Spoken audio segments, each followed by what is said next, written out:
Good morning, friends. Let me start another section of anti-epilepsy. In the first part of epilepsy, we saw the introduction and also the related causes and the symptoms which may be arised due to the epilepsy. And today we'll see about the mechanism of action, how it has been happened, and what are the type of drugs can be used so that the epilepsy can be taken over. And now yesterday we were discussing about this epilepsy is due to more of inhibition or more of excitation. We know that the inhibition is done by the GABAergic neurons. This I have indicated over here. And also we know that the glutamate is excitation is done by the glutamatergic neurons, that I have indicated over here. So we are doing what it is doing both on the activities, whether it is inhibition or whether it is excitation.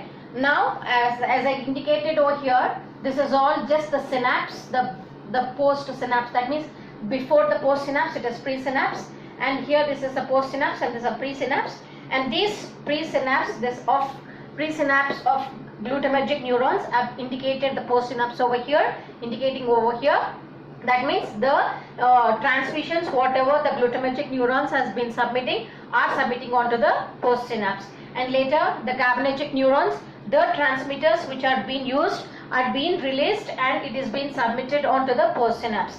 From the glutamatergic neurons the excitation is coming over, from the GABAergic neurons the inhibition is coming over.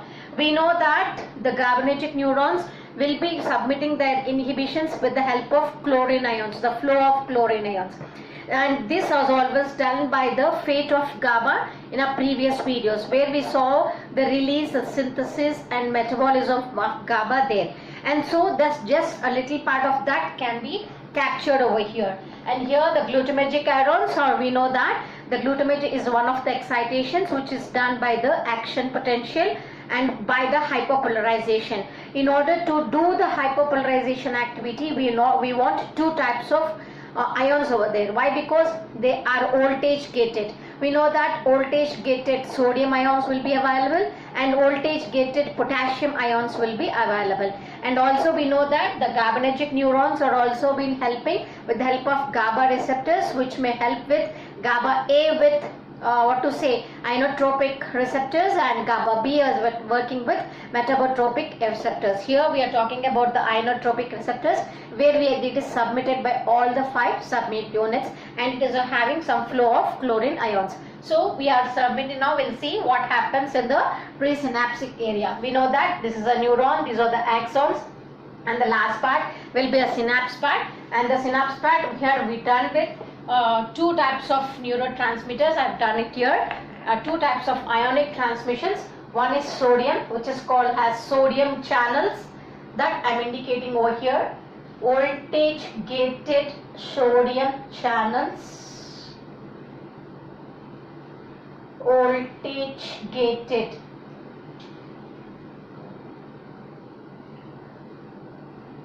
And ORG is submitting sodium ions into the presynapse, where the hyperpolarization will start their activity and it has to be continued until it reaches your repolarization.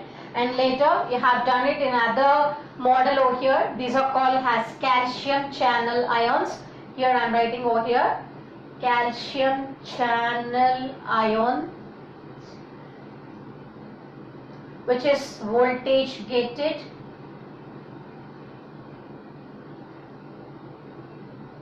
You have submitted the word here. So if you see the synapse which consists of glutamate with the presynaptic vesicles over here, you can see the 2 presynapses, synaptic vesicles, which are filled with glutamate. And these are always available in the storage place in the presynaptic area with some sort of type of synapses over there. We know that the synaptic vesicles are always the storage of that particular neurotransmitter. If it is a glutamatergic neurons, the storage is glutamate. If it is a GABAergic neurons, it is storing GABA. If it is something acetylcholine, it is storing acetylcholine there. So different types of neurons which are submitting their neuron transmitters have their synaptic vesicles over here. So you can see the synaptic vesicles here. Once the sodium and potassium is been input over there, and once the sodium is being flowed out, flow in more and more, we need the potassium, we need the place where the plus ions are all accumulated over here. And this plus ions will make an initiation of hyperpolarization or depolarization. This depolarization activity has to be more and more deepened so that it reaches the threshold potential and action potential starts at this place. In order to reach from depolarization to the hyperpolarization stage, it needs some more ions to get inside. So that work is done by calcium over here. I've submitted over calcium ions. So where we know that it is more and more submitting of plus ions over here.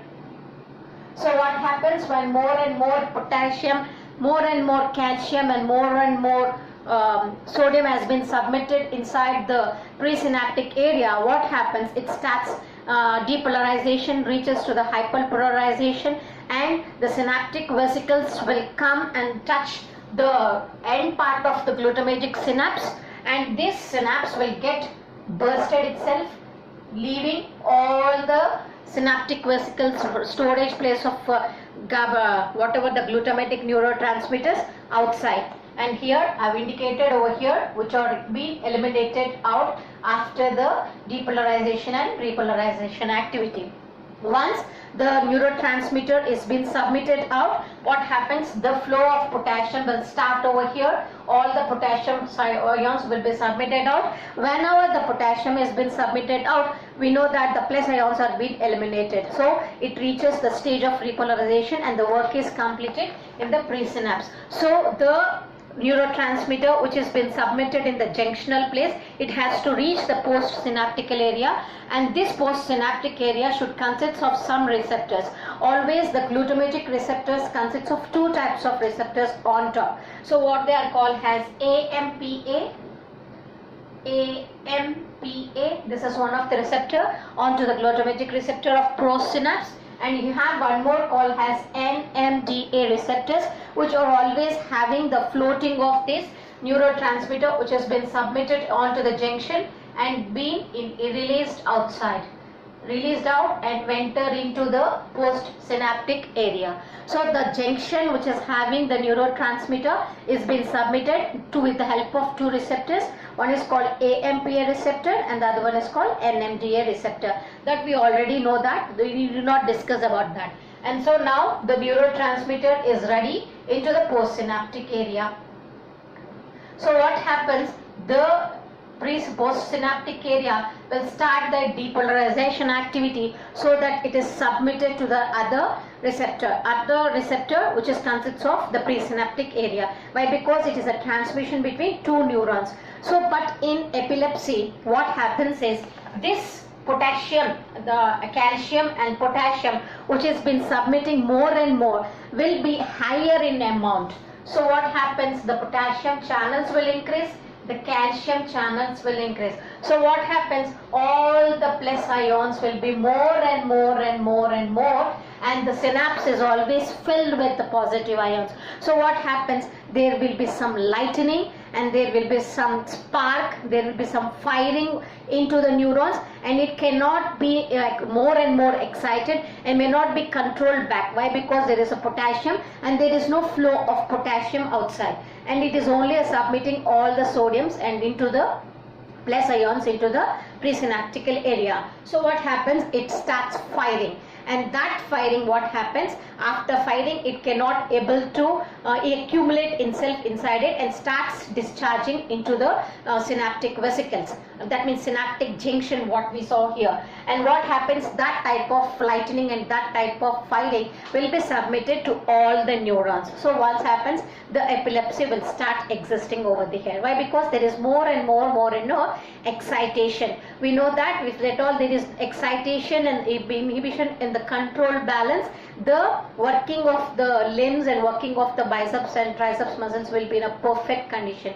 But if at all the excitation is more and more and may not be reached back with the inhibition, so what happens? The firing happens, the lightening happens. So one type of the neurons will always discharge their ions outside, and the postsynapse will collect the same what is happening in the presynapse, and it will submit the same message to the other neurons. So what happens at that time? We get seizures, nothing but the episodic neuronal discharge, or it may reach to the convulsions, nothing but the jerking of the body, which is reaching to the different types of seizures, different types of epileptic forms. What we can call it as atonic, tonic, tonic clonic, myoclonic. So different types of seizures, depends upon the intensity of it.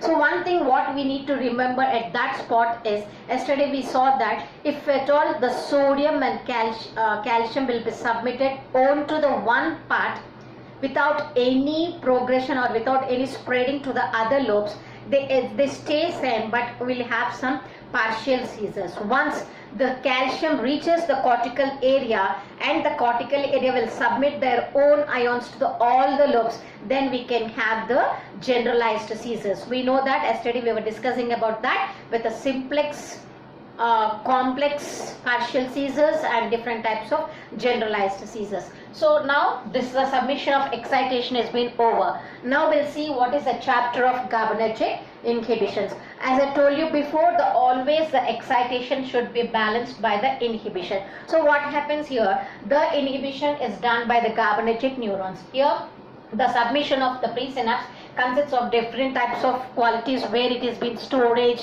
where it is having some synaptic vesicles, where it is having some metabolism. So I have indicated here the synaptic vesicles, which have been indicated in red and which consists of all the black ions.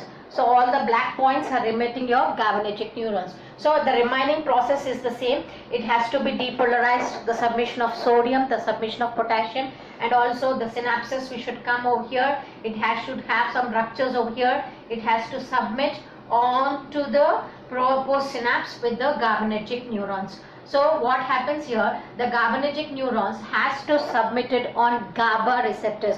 We know that it always has to be submitted on GABA. Here we saw two types of receptors, AMPA and NMDA receptors, but here we have to see about GABA receptors. We know that it is always submitted by a rosette type of petal-like structures, which consists of 5 petal-like structures and has to travel 4 membrane layers of cell membrane, which consists of 2 alpha, 2 beta and 1 gamma, and in the center you have a core which is always submitting the chlorine ions. So you can see the pathway. Once the neuron transmitter is been touching your post synapse onto the GABA receptors, the way of between the chlorine has been entered over here and it is submitting all the minus ions.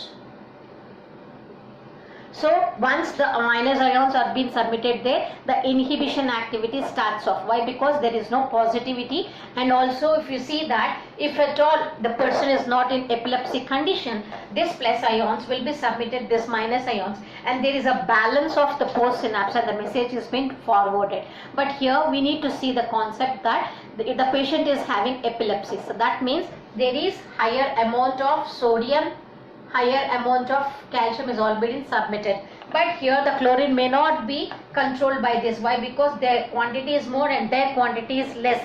So what happens? They not be having balance between sodium and chlorine. What happens? The inhibition may not be controlled, and sometimes the inhibition may not be happen with this, and this inhibition is less the required quantity. That means the Cl minus is less. But sometimes what happens, the inhibition may be more. That means the flow of Cl minus is more rather than the flow of potassium and calcium. So at that time we get freezing part, nothing but the absence seizures, where we can see the freezing of the epileptic persons. So this type of condition may also be seen, but in general we can see the two types of qualities. What is that? The submission of higher sodium and the submission of higher calcium, and this has to be balanced with the Cl minus ions. But if at all the balance is not able to maintain, that is not been having done, and the firing may be enhanced and submitted to the postsynaptic. The various messages can be transferred. And here one more point can be added. If at all we need to get more and more Cl minus ions into the presynapse, so what happens? We know that the GABA A is being reuptaken for the storage of the synaptic vesicles by a process called metabolism here. So sometimes there is reuptake. I have already indicated over here. Here it's a word called reuptake. I am writing over here what it is called, reuptake. So what it is indicating that some of the GABA may not be submitted onto the prejunctionals, and it has to submit it back to the GABA receptors, enters into the GABA floaters, and where it is being metabolized by GABA T, nothing but the transaminase, into SSA, what is called as semi-succinic acid. We know that the semi-succinic acid and is always converted to alpha ketoglutarate acid, and this alpha ketoglutarate acid is directly submitted into the Krebs cycle. So what happens is, whenever we want to whenever we want to make more and more minus ions in order to balance with your potassium and sodium, so what happens? The chlorine flow should be more and more. So once the chlorine flow has to be more and more, the metabolism has to be, that reuptake has to be blocked off. So this is a just general mechanism how the epilepsy can be taken back. But here we can see that with the different types of drugs we can stop epilepsy. And by seeing the picture, as I told you, once the habit of what is the aim of epilepsy is to make your sodium and calcium ions lesser submission. So what happens? We have sodium channel blockers into the classification. Sodium channel blockers. Why? Because once these are blockers, once these are the ionic channels are blocked over here, we can see that the sodium cannot be submitted inside. And also you can see that there is a blockage of calcium over here. So we can see calcium channel blockers. The next best category can be calcium channel blockers. So that means the drugs what we are using was trying to block your calcium channels. And later you can see that we can stop NMDA, nothing but the receptors of the glutamate. So what we can write, NMDA antagonist. Yesterday in Parkinsonism also we saw this type of antagonist. So that is called NMDA antagonist. That means it cannot enter the neurotransmitter for the translational messages. So that can be the next category. What is that category? NMDA antagonist. And also you can see here the flow of Cl minus has to be increased. In order to increase the chlorine, Cl minus ions, we can use barbiturates and benzodiazepines. That also can be included over here. Barbiturates and benzodiazepine. So this may be the next category. And also the next category is, as I told you, the reuptake has to be blocked off. That means the metabolism has to be blocked off. So that also can be added, that the GABA metabolism inhibitors.